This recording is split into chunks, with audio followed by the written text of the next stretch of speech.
Ассалаумағалейкум. Менің каналыма жазыла кетіңіз. Қоңыраушаны басып, жақындарыңызға бөлісе кетіңіз. Алла елшісінің саллаллаху алейхи вассалам сыртқы келбеті. Жүзі жылыдан түңілме, халық мақалы. Рабиға ибн Аби Абдир-Рахман Анас ибн Маликтен былай естіген жеткізеді. Пайғамбарымыз саллаллаху алейхи вассалам қатты ұзын және қысқа болмаған, аппақ, альбинос, немесе қара болмаған. Шашы бұйра да тегісті емес, өзіне жарасымды болған. Алла тағала 40 жасында пайғамбар етіп жіберді. Меккеде 10 жыл болды, Мединада 10 жыл болды. 60 жастың басында дүниеден өтті. Шашы мен сақалында 20-ға жетпейтін ақ болды. Бұл хадисті жеткізген Анас ибн Малик пайғамбарымыздан 2286 хадис жеткізген. Қымбат жәдігер ретінде Алла елшісінің аяқ киімі мен су ішкен ыдысын сақтаған. Барлығына пайғамбарымыз саллаллаху алейхи вассалам мұқияттылықпен қарап, тек таңдаулы адамдарға ғана қол тигізуге рұқсат еткен. Бұл бақытты Алла тағала имам Бұхариге нәсіп етіп, пайғамбар тостағынан шөлі қанғанша су ішкен екен. Бұл хадиске мән берсек, пайғамбарымыздың саллаллаху алейхи вассалам қауымының орта бойлысы болған. Бір қызығы, ұзын адамдардың арасына баратын болса, олардан ұзын көрінетін. Егер олардың арасына кететін болса, қауымының орта бойлысы болады екен. Бұл айқын мұғжиза деген сөз.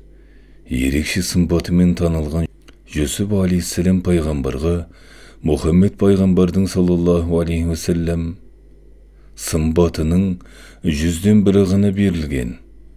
Алла елшісі саллаллаху алейхи вассалам пайғамбарлық жүктелгеннен кейін Меккеде 10 жыл тұрды деп айтылғанымен, бастапқы дағуат 3 жыл жасырын жүргізілген. Барлық ғалымдар бір ауыздан 13 жыл Меккеде тұрғандығына келіскен. Пайғамбарымыздың өмірден өтуі жайында ғұламалардың арасында 3 түрлі көзқарас бар. 60 жасында, 63 жасында, 65 жасында. Ең дұрысы 63 жасында деген.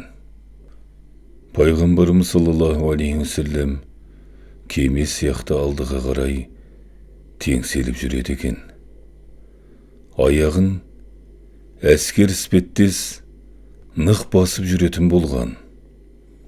Баро ибн Азибтан жеткен пайғамбарымыздың саллаллаху алейхи вассалам қауымының орта бойлысы болған.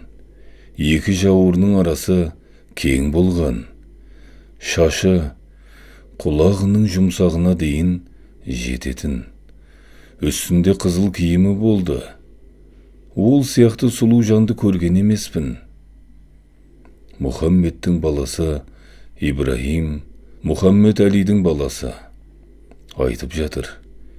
Егер Әли пайғамбарымызды сипаттайтын еді, пайғамбарымыз саллаллаху алейхи вассалам қатты ұзын да, қысқа да болмаған, қауымының орта бойлысы болған.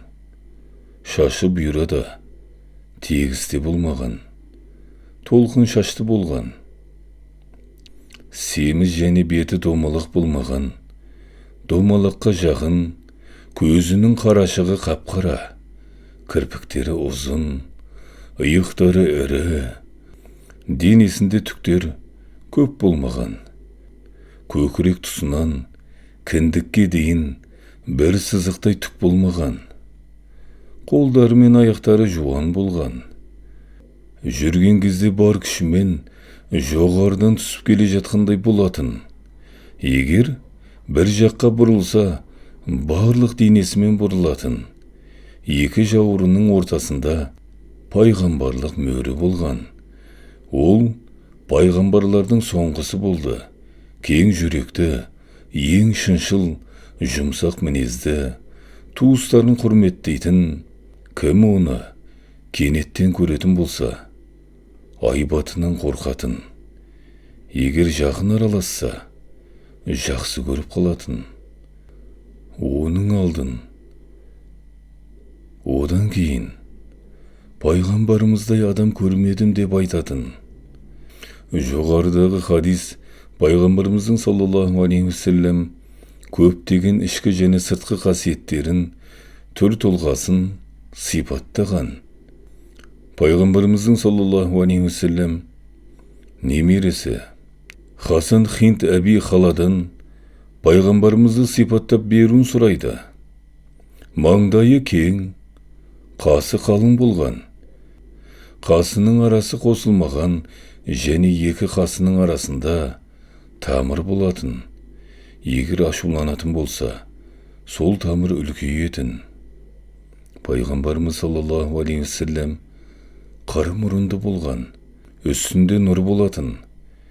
Егер алыстан бірі көретін болса, мұрны үлкен деп ойлайтын.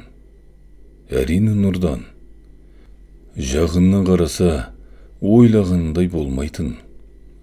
Сақалы қалың, тістерінің арасы ашық болған. Сол тістерінің арасынан нұр шашырап тұратын. Ерні үлкен болған, өте жарасымды. Денесінің бір жері ашылып қалса, жарқырап кететін. Кеудесінде түк болмаған, тек қана кеудесінен кіндігіне дейін сызып қойғандай түк болған.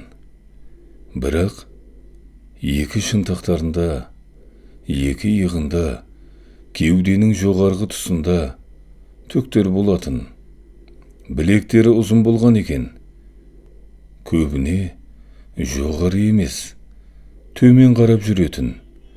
Сахабаларының артында жүретін және бірінші болып сәлем беретін. Медресе оқып жүрген кезімде араб ұстазым бар еді. Ол кісі пайғамбарымыздың тікелей ұрпағынан еді. Баласы медресеге келген кезде сөйлесетінбіз. Кейіннен осы кітаптың түп нұсқасын, яғни Әш-Шамаил Әл-Мұхаммадия кітабы оқыған кезде әлгі бала есіме бірден түсті. Басы үлкен, тістерінің арасы ашық, шаштары қатты бұйра емес, кірпіктері ұзын, көздерінің қарасы қап-қара болатын. Барлық дене бітімі керемет, тартымды көрінетін еді.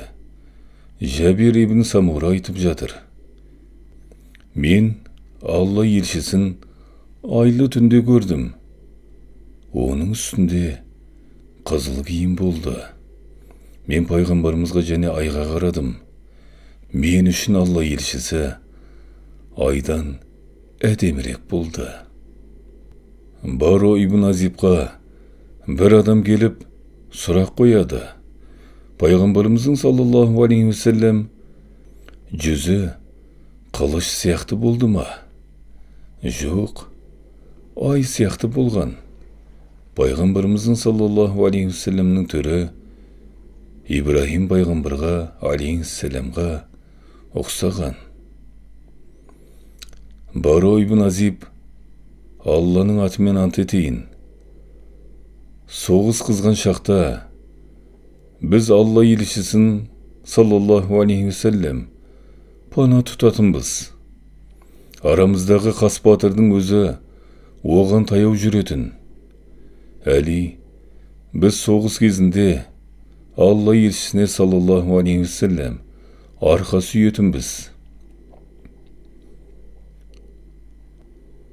Ал ол ең алдыңғы шепте жүретін. Адамның сыртқы келбеті ішінің қандай екенін көрсетеді. Пайғамбарымыздың ішкі және сыртқы келбеті өте сымбатты болған. Абдулла ибн Сәлем пайғамбарымыздың саллаллаху алейхи уассалам жүзіне қарап иманға келген. Пайғамбарымыз саллаллаху алейхи вассалам Мединаға келген кезде адамдардың барлығы сол жаққа бара жатады. Солардың бірі болып жай ғана барған еді. Ол кезде исламды қабылдамаған еді. Пайғамбарымызды көрген кезде айтқаны: мен пайғамбарымыздың жүзін көрген кезде оның жүзінен ешқандай өтірікшінің сипаты көрінбеді деп исламды қабылдаған.